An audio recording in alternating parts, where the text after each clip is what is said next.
નમસ્તે મિત્રો, આપનું સ્વાગત છે યુટ્યુબ ચેનલ ગ્લીમ ઓફ ગોડમાં। આપણે આજે અધ્યાય 66 સાંઈ બાબાના પરમ ભક્ત બાબાજી પાટીલનું વૃત્તાંતમાં આગળ વધીશું।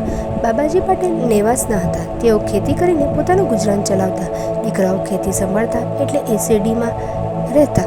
તેઓ સાંઈ બાબાના પરમ ભક્ત હતા।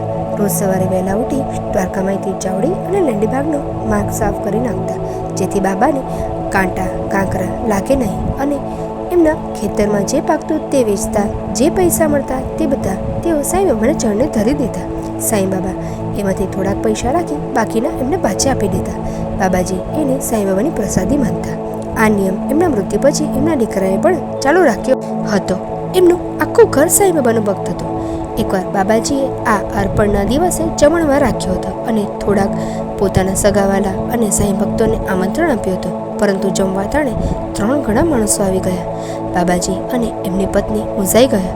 રસોઈ ઘટે તો પોતાની ઇજ્જત જાય, હવે શું કરવું? સાંઈ ભક્તો જ્યારે પણ તકલીફમાં મુકાતા ત્યારે સાંઈ બાબાને યાદ કરતા।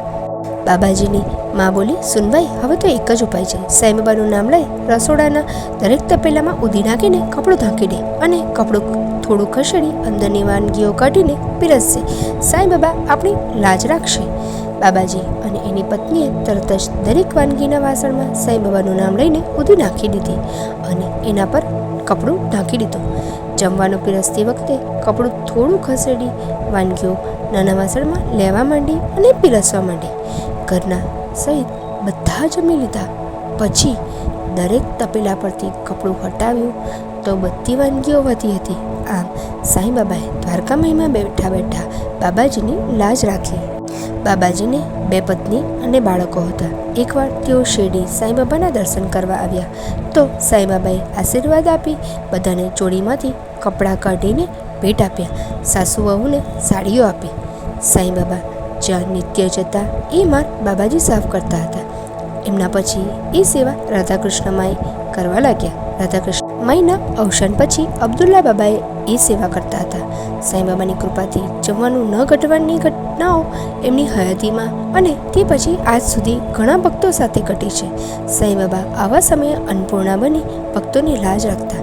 જે ભક્તો એમની પૂર્ણ ભાવથી ભક્તિ કરતા હતા તેમને માટે તો સાંઈ બાબા જ માતા પિતા, ભાઈ બહેન, મિત્ર, સગા સંબંધી બધું જ બની જતા। ઓમ નમઃ ઇતિ સદગુરુ શ્રી સાંઈ સચ્ચરિત્રમાં સાંઈ બાબાના પરમ ભક્ત બાબાજી પાટીલનું વૃત્તાંત નામનો અધ્યાય 66 સમાપ્ત। ઓમ સાંઈ રામ।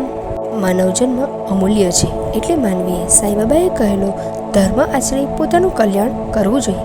ક્ષમતાપૂર્વક કર્મો ભોગવવાથી અને કર્મો કરવાથી માનવી નિષ્કામ બને છે। એ માટે પરમાત્માની ભક્તિ જ માનવીને તારી શકે છે। પરમાત્માની નિર્ગુણ ભક્તિ અઘરી છે, પરંતુ સગુણ ભક્તિ સરળ છે, માટે ગુરુની જરૂર પડે છે। માટે સાંઈ બાબાને પોતાના સદગુરુ માનીને તેમના કહેલા ધર્મો પાડીને જીવન વિતાવવું જોઈએ। જો આપને આ વિડીયો પસંદ આવ્યો હોય તો વિડીયોને લાઈક કરજો, શેર કરજો અને મારી ચેનલને સબસ્ક્રાઈબ કરવાનું ભૂલતા નહીં।